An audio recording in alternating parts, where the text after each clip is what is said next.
تاريخ ميلاد الدنيا محدش عرفه وعمره ما بان. كل اللي احنا بنتعلمه ربنا قالهولنا زمان، علشان ما يجيش واحد كافر ويقول لنا كان يا مكان. ده مفيش ربنا، ده محدش هنا الكون يحكمه انسان. خلق ربنا ادم وابتدى الشيطان يستهزأ بيه، مش عاجبه عشان مخلوق من طين وانا عمري ما هسجد ليه. ربنا لعنه وطرده من رحمه كبيره كانت واسعه عليه، وخرج بيهدد ادم ويفكره هيدمر فيه. خرج ادم من الجنه ونزل الارض وكان ندمان، نجح ابليس في اول جوله وضيع له امتحان. قبل ما ياكل من شجره ربنا منعه وكان غضبان، لكن الانسان خطأ وبينسى ويسمع للشيطان. ربنا حب يعرفنا للمعصيه وفي يوم هنروح، لكن علمنا طريق الرجوع وباب التوبه مفتوح. وزي ما قال ابليس انا هاخد الناس ويحلوا مكاني، ربنا قال له وانا هغفر اول ما هيرجعوا تاني. مات ادم، بعدها عدى وقت طويل، ظهر 5 رجاله من بعده كانوا طيبين، وبعد ما ماتوا تكريما عملوا لهم تماثيل. وعدى سنين وسنين واتولدت ناس تانيين، ومحدش كان يعرف دول مين، وجه دور الشياطين وخدعوا الناس في يومين، دي آلهة البني ادمين. لحد ما جه سيدنا نوح وكان راجل عظيم، ربنا بعته لقوم غافل ورا شيطان رجيم. عاش عمر طويل بيدعو الناس لعبادة رب الكون، وقال هنعمل مركبة واشتغلوا كل يوم، بالرغم ان مفيش بحر موجود لكن هيكون. ومنهم من آمن بالله والباقي فاكرينه مجنون. بدأ يصنع مركب كبير وقال لهم تعالوا ربنا هينزل العقاب، فمنهم حب قالوا هتمشي بالمركب على الارض، وسخروا من كلامه وانفجر البحر من الارض ومحدش كان في خياله. وعدى الوقت وبدأت الحياة للخلف تعود، نسيوا التزام جدودهم مع نوح بالوعود. فجه راجل عجوز بيقول يا قوم اتبعوا هود، وكان معروف عنهم قوتهم وشجاعة الاسود، لكن عقولهم مقفولة وايمانهم مش موجود. فجه دعاء نبينا هدى عليهم بالهلاك، قعدوا 7 سنين من غير مطر والزرع مات، انتهت كل حاجة وماتت حتى الحيوانات. وجه وراح انبياء وكترت الاعداء، لحد ما جه سيدنا ابراهيم وابوه كان مات. رباه عمه وكان اكتر من ابوه، وده كان نحات بيصنع تماثيل وبيعبدها ويركع بالساعات. وكان مندهش النبي منه متأكد عقله غاب،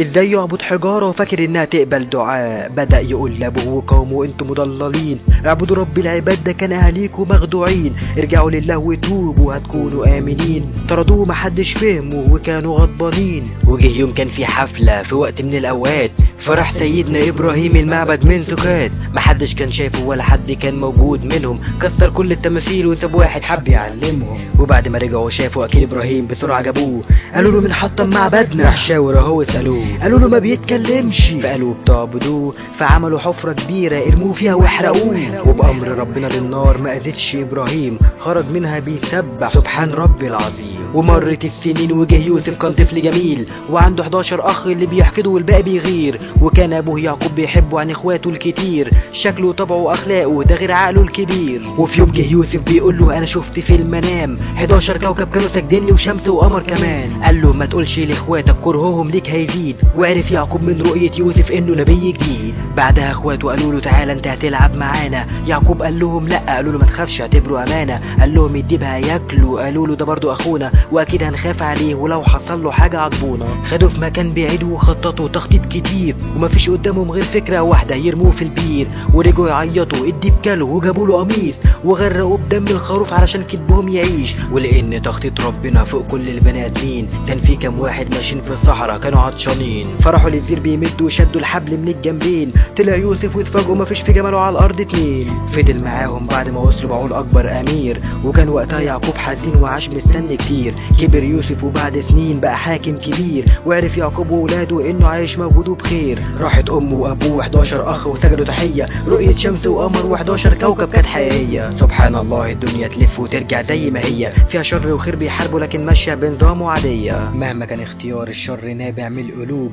ربنا قادر بحكمته يكون للخير مقلوب. ده القانون. وجه زمن فرعون ديكتاتور ملعون، كان سيدنا يعقوب اسمه اسرائيل الله. وجه بني اسرائيل من الكلمه دي عاشوا في الحياه. سمع فرعون هيضيع ملكه على ايد حد منهم، امر بقتل كل طفل يجي منهم وكرههم. وجه نبينا موسى امه خافت يقتلوه، رمته في البحر بصندوق احسن ما يموتوه. ربنا هيكون رحيم عليه اكتر من امه وابوه. فضل الصندوق في البحر بيتحرك لبيت فرعون، شافت الصندوق مراته فتحته، مش معقول دموعها بتنزل من الفرحه، ده طفل جه منين؟ وتربى موسى في قصر فرعون اللعين. وعدى الوقت وهرب موسى من بلد المصريين، بعد ما قتل منهم واحد افترى على شخص ضعيف، فامر فرعون بقتله اول ما هيعرفوا فين. هرب موسى وملحقش ياخد ولا اكل معاه ولا سيف. اشتغل النبي في ارض راجل عجوز واتجوز بنته، قعد 10 سنين وقرر يرجع مصر بعيلته. خرجوا ماشيين في عز البرد، المطر زاد وتاهوا، القمر اختفى والدنيا ضلمه مفيش ولا حاجه قدامه. فجاه ظهرت نار من بعيد ومحدش غيره شافها، قال لهم استنوا هنا خليكم معجزته اكتشفها. سمع ربنا بيندهله لكن معرفش يشوفه، اتلفت حواليه مش شايفه واهله بعيد قاعدين. نزلت كلمات ربنا عليه نزعت من قلبه خوفه، وقال له يا موسى اخترتك تبقى رسول للمؤمنين. رجع موسى الفرعون ينوره ويهدي قومه، غضب فرعون وقال له انا ربك والكل سمعه، لو ليك رب اعظم مني هاتلي معجزه. كله شجع فرعون والجماهير متحمسه، رمى عصايته على الارض اتحولت تعبان. اندهشوا كان فرعون اولهم خايف على قلقان، جمع كل السحرة في بيته وحكى لهم الحكايه. قالوا له دي خدعه بنعملها، سحر عينيك بعصايه. امر فرعون السحرة رموا عصيانهم خدعوا الناس، وشافوا تعابين كتير بتتحرك ملهاش اساس. ورمى سيدنا موسى عصايته تعبان وما خلاش، كل كل الموجود على الارض وبدا الاندهاش. امنا برب موسى دي معجزه النبي، فرعون غضبان معاند والكل شافه غبي. مشي سيدنا موسى وجمع قومه عشان هيهاجر، عرف فرعون فجاب جنوده وعاش ومات بكابر. وقوم موسى ضعيف لكن بإيمانهم مش هيموتوا، وكان قدامهم بحر والفرعون وراهم بجنوده. فأوحى الله لموسى يضرب البحر بعصايته، فانشق البحر ونجي هو وقومه ونجح في رسالته. وغرق فرعون وجنوده لما البحر رجع لطبيعته، ومات أكبر عدو لله وخلصت حكايته. وجه داود وكان شجاع قتل الظالم جالوت، وبقى حاكم كبير عظيم وقومه عايش مبسوط. وكان أول ما يسبحوا بصوته ينسوا الحياة، تيجي الطيور تتلفت حواليه ويقولوا معاه. بعدها الابن سليمان كبر ومات داود، حكم بداله وربنا اهداله كل الموجود. كان الحكيم العادل وبيترعب منه الجن، عنده قدرة يعاقبهم لو غلطوا ومش بيحن. وفي يوم جه الحارس للنبي وقال له اتنين متخانقين، ستات معرفش مالهم فامر هاتوا الاتنين. دخلت واحدة بطفل بتقول والله ابني، والتانية بتعيط وبتدعي يا رب ساعدني. حكوا الاتنين حكاية واحدة معرفش ابن مين، وبأمر النبي الطفل بالسيف يتقسم اتنين.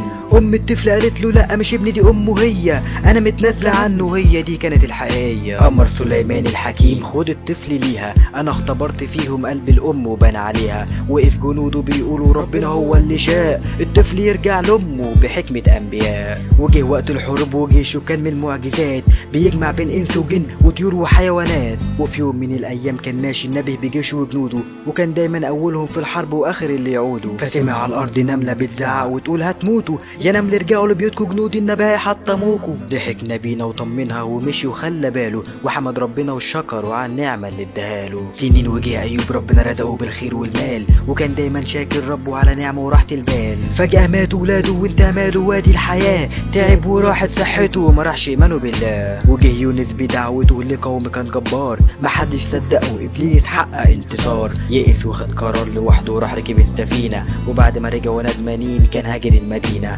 ايمانهم زادوا بدأوا يدعوا يا رب يرجع لينا، تكبر ربنا ونط يونس من السفينه. كانت بتغرق واتفقوا واحد هينط فينا، ربنا غضبان عليه والمركب هتغرق بينا. وبعد ما نزل يونس في البحر ملحقش يموت، وبأمر الخالق العظيم فضل في بطن الحوت. رجعوا الحوت لقوم عرف مكانه كان هنا، قعد يستغفر مشي من غير اوامر ربنا. وجت مريم بمعجزه وجابت عيسى وغريبه، ما اتجوزتش وخلفت والناس قالت عجيبه. لكن بعد ما اتكلم عيسى ولسه في لفته، الناس خافت واستغربت ابعدوا عن سكته. فقال عيسى إني نبي الله رب الكون، أوصاني بالصلاة وبالزكاة فجالهم جنون. طفل بيتكلم في مهده ما كملش يوم، راح كاهن يهودي بيجري للملك وقال له، غضب وقال له هات لي الطفل ده وأمر بقتله. بعد ما اتأكد من الكهنة إنه بيهدد ملكه، خرجت مريم وعيسى وراحوا مصر هربانين. كبر هناك والملك مات ورجعوا لفلسطين. بدأ يشوف الشر ونظرة الغني للفقير، دموعه نزلت ومعاها نزل الإنجيل. كانت دعوة نبينا الحب والتواضع، ربنا بيحب الفقراء أو غني ويكون متواضع. وقال ربنا يكره الكذب ويكره الخداع، وعرفهم لو واحد مات على كده نعتبره ضاع. ويوم بعد يوم الدعوة زادت للتسامح، وبعد ما دخل المعبد والعقول ملهاش ملامح، فكهنة اليهود جابوا واحدة وعاوزين يضربوها، هيشوفوا رد عيسى وغلطت لازم يموتوها. وبعد ما عملوا مؤامرة وسابوه جوه امتحان، لو قال ما تموتش يبقى خليف موسى وكذبوا الرهان، وان قال لا اقتلوها خليف تسامحوا وغدروا بان. رد نبينا وشاور قال لهم من فيكوا انتوا، من فيكوا ما غلطش يطلع يقتلها، الكل سكتوا. فقال محدش من البشر يحكم على حد زيه، مادام بتغلطوا زيهم لازم تسامحوا. وجه نبينا محمد آخر نبي بآخر دين، كتاب الله الإسلامي القرآن الكريم، كان بادئ دعوته باسم الرحمن الرحيم، ربنا جعله على الأرض رحمة ونور للعالمين. بدأ نبينا رحلته بدري وكان يتيم، اتربى مع ولاد عمه وبعد ما كبر نزل جبريل.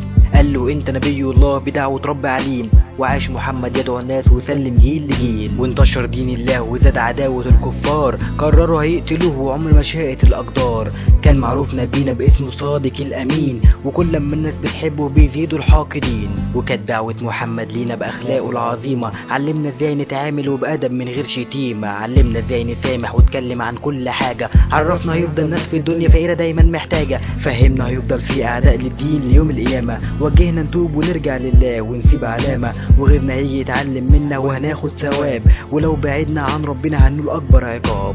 كل الأنبياء أجمعوا لعبادة رب واحد، ومنهم قوم آمن بيه ومنهم كان معاند، لكن دول كل واحد فيهم عمله وكان بيجاهد، نجح أو منجحش بيقول ربي اللي شاهد. وانتهت المعجزات وده جزء صغير من حياتهم، ومهما اتكلم عنهم مش هزهق من معجزاتهم. ربنا بعتهم لينا عشان نتعلم من أخلاقهم، وبعت ملايين الرسل معانا لكن ما كشفش عنهم. يعني انت ممكن تبقى رسول بحكمة من اللي خلقك، وتوصل الرسالة زيك زي اللي قبلك، لكن بقلب طاهر نقي بلسانك مش بشكلك، وتكون مؤمن باللي انت فيه ما يكونش ضد عقلك. وان يوم حسيت بضيق من حاجة بعد واستفتي قلبك، عيش راضي باللي انت فيه وابتسم واملى الكون بحبك، وتعلم من النبي واقسم مع الغلابة اكلك، وتعيش بدعوة مش محتاج غير انك ترضي ربك.